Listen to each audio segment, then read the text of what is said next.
कारखान्यात एके ठिकाणी 12 फूट खोदलं तेव्हा सापडले मानवी अवशेष।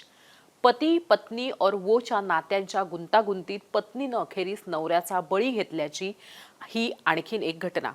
तब्बल 2 वर्षांनंतर कसं उघड झालं गूढ, हीच आहे आजची क्राईम स्टोरी। ही घटना गुजरातच्या जामनगरची आहे। जिग्नेश मेवाडियाचं लग्न झालं। त्याच्या पत्नीचं नाव पृथ्वी। लग्नानंतर काही दिवसातच जिग्नेश ऑस्ट्रेलियाला निघून गेला। कुटुंबात घरात कोणाशीच त्याचा संपर्क नव्हता। किंबहुना तो ऑस्ट्रेलियाला जाणार आहे याच्याबद्दलही फार कोणाला माहिती नव्हतं।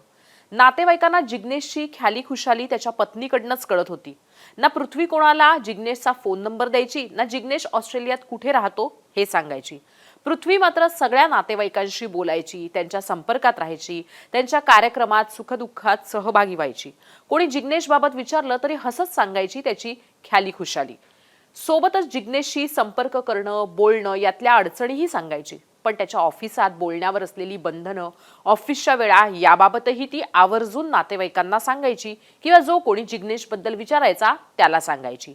पण लग्नानंतरची 2 वर्षांना जिग्नेश भारतात दिसला कोणाला, ना त्यानं कधी कोणाशी भारतात संपर्क केला, ना नातेवाईकाशी बोलला, ना नातेवाईकाला त्याचा कुठला फोन आला, ना फोटो मिळाला, काहीच नाही। फक्त आणि फक्त पृथ्वी त्याच्या बायकोकडनंच त्याच्याबाबत कोणाला ज्याला जिग्नेशबद्दल माहिती करून घ्यायचंय त्यांना कळत होतं। जिग्नेश ऑस्ट्रेलियात गेला तेही अचानकच होतं। कोणालाच माहित नव्हतं की जिग्नेश ऑस्ट्रेलियात कामानिमित्त गेलाय किंवा जाणार आहे। त्याच्या पत्नीनं पृथ्वीनंच याबद्दलची माहिती नातेवाईकांना आणि जो कोणी जिग्नेशबद्दल विचारेल त्याला सांगितली होती।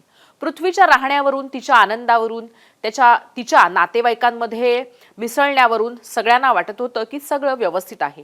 पण जिग्नेशबद्दल मात्र थेट कधीच कुणाला कसलीच माहिती मिळत नव्हती।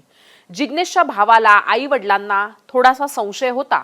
जिग्नेश कुठे आहे याच्याबद्दलची माहिती का मिळत नाहीये, का राहून असं वाटतंय की जिग्नेशबद्दल काहीतरी चुकीचं घडलंय याचा संशय त्यांना येत होता। पण पृथ्वीचा चेहरा जेव्हा ते बघायचे, पृथ्वीचं वावरणं बघायचे आणि पृथ्वीकडनं जेव्हा त्यांना कळायचं की जिग्नेश व्यवस्थित आहे, त्यांना आज असं केलं, त्यांना तसं केलं, पण त्याच्याशी काही बोलता येणार नाही, तेव्हा त्यांना वाटायचं की पृथ्वी सांगते ते खरंच सांगते आहे।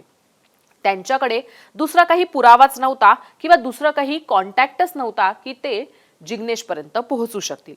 2 वर्षांपासून ते जिग्नेशच्या परतण्याची किंवा संपर्काची वाट बघत होते, पण पृथ्वीच्या माध्यमातूनच हा संपर्क होतोय यावर ते समाधानही मानून घेत होते। एकदा वेळ अशी आली की आता जिग्नेशच्याच नात्यात त्याच्या दूरच्या भावाला ऑस्ट्रेलियात नोकरी लागली। तेव्हा मग तो पृथ्वीकडे गेला आणि जिग्नेशचा ऑस्ट्रेलियातला पत्ता आणि नंबर मागायला लागला। नवीन देशात मदत मिळेल म्हणून तो पृथ्वीकडे जिग्नेशचे कॉन्टॅक्ट डिटेल्स मागत होता। पृथ्वी मात्र त्याला इतरांना जशी टाळाटाळ करायची तशाच पद्धतीनं टाळाटाळ करत होती। जिग्नेशच्या घराचा, कंपनीचा पत्ता किंवा फोन नंबर दिला तर त्याला प्रॉब्लेम होईल असं सांगत होती। त्याच्या कंपनीत हे सगळं चालत नाही, जिग्नेशलाही ते आवडणार नाही असंच ती त्याला सांगत होती।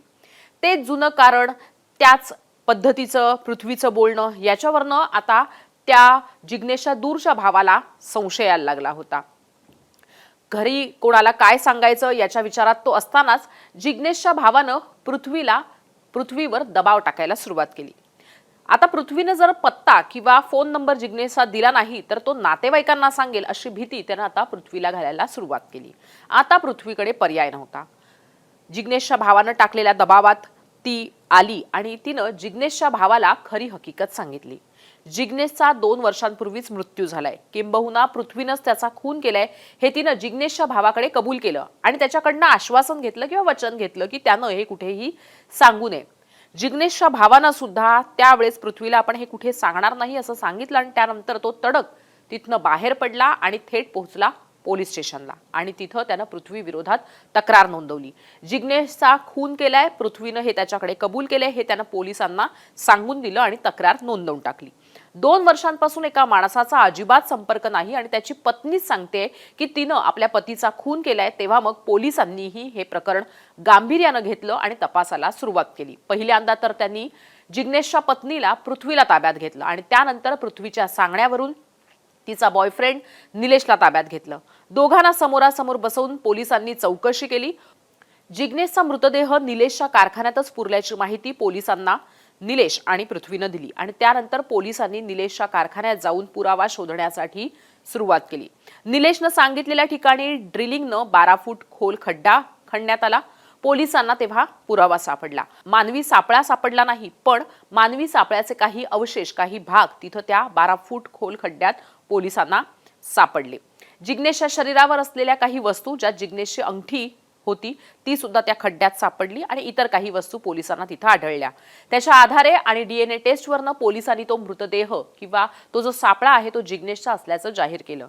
निलेश आणि पृथ्वीनं पोलिसांकडे कबूल केल्यानुसार पृथ्वी आणि निलेशचं प्रेम होतं। पृथ्वीचं लग्न झालं आणि त्यानंतर काही दिवसातच पृथ्वीच्या या अफेअरबद्दल जिग्नेशला सुद्धा कळलं। पृथ्वी आणि जिग्नेशमध्ये त्यानंतर खटके उडायला लागले, भांडणं व्हायला लागली। ही भांडणं नंतर टोकायला जायला लागली। आता निलेश आणि पृथ्वीनं त्यानंतर जिग्नेशला संपवण्याचा निर्णय घेतला, जेणेकरून ते सोबत राहू शकतील किंवा त्यांना भेटता येईल। निलेशनं मग जिग्नेशला बोलण्याच्या बहाण्यानं त्याच्या कारखान्यावरच बोलावून घेतलं। तिथं त्याला भरपूर दारू पाजली। जिग्नेश भरपूर नशेत असल्याचं लक्षात आल्यानंतर त्याच्या दारूच्या ग्लासातच तिथं त्यावेळेस निलेशनं सायनाइडची गोळी टाकली आणि त्यानंतर तो दारूचा ग्लास हा जिग्नेशला दिला। ती दारू प्यायल्यानंतर जिग्नेशचा तेव्हाच तिथंच मृत्यू झाला। मग मित्र बलवीरच्या मदतीनं जिग्नेशचा मृतदेह निलेशच्या कारखान्यातच 12 फूट खोल खड्डा खणून पुरण्यात आला। पृथ्वी आणि निलेशसह बलवीरला पोलिसांनी सध्या ताब्यात घेतलंय। साधारण 2024 मध्ये निलेशने जिग्नेशची हत्या केली। सायनाइडची गोळी निलेशला उपलब्ध होऊ शकली कारण त्याचा कारखाना आहे आणि कारखान्यासाठी अशा वस्तू लागत असल्यानं ती त्याला मिळवता आली किंवा सहज उपलब्ध करून घेता आली। जिग्नेशच्या हत्येच्या काही दिवस आधीच निलेशनं कारखाना भाड्यानं घेतला होता, त्यामुळे तिथं काय घडतं आहे याच्याबद्दलची कुणाला कल्पना नव्हती। कारखाना साधारणतः निर्मनुष्य असलेल्या किंवा कमी वस्ती असलेल्या ठिकाणीच असतो, त्यामुळे तिथं नेहमी कोण येतं जातं याच्याबद्दलही कुणाला काही माहिती नव्हती। जिग्नेशशी लग्न हे पृथ्वीनं दबावात केलं असेल, समाज कुटुंबाच्या दबावात येऊन तिनं जिग्नेशशी लग्न केलं असेल तरी त्याच्याशी ती डिवोर्स घेऊ शकली असती। पुन्हा कुटुंब आणि समाजाच्या दबावाचा विचार करून तिनं डिवोर्स घेणं टाळलं असा जरी विचार केला तरी निलेशशी लग्नानंतरही प्रेमसंबंध ठेवण्यात पृथ्वीला दबाव वाटत नव्हता। पकडलो गेलो, कोणाला कळलं तर काय याची भीती वाटत नव्हती। का भीती वाटत नव्हती या सगळ्याची? जिग्नेशला मारण्याचा निर्णय घेण्याऐवजी ती निलेश सोबत पळून जाऊ शकली असती। मुळात प्रेम एकाबरोबर आणि लग्न दुसऱ्याबरोबर असं करण्याऐवजी ज्याच्यावर प्रेम आहे त्याच्यासोबतच मुलींनी लग्न करण्यासाठी ठाम राहिलं पाहिजे। समाज आणि कुटुंबाचा दबाव टाळण्यासाठी पोलिसांची मदत घेता येते। कायदेशीर तरतुदी आहेत यासाठी। कायदा सांगतो की सज्ञान व्यक्तीला तिच्या लग्नाचा निर्णय घेण्याचा अधिकार आहे। अगदी लग्नानंतरही तिला वाटलं की आपला पार्टनर बदलायचा आहे तर कायदेशीर पद्धतीनं ती आपला पार्टनर सोडून ती किंवा तो आपला पार्टनर सोडून दुसऱ्या पार्टनर बरोबर राहू शकतं आणि त्याच्यासाठीही कायदेशीर तरतूद आहे। समाज त्याला विरोध करू शकत नाही कारण ती व्यक्ती सज्ञान असेल तर कायद्यानंच ही तरतूद करून ठेवलेली आहे।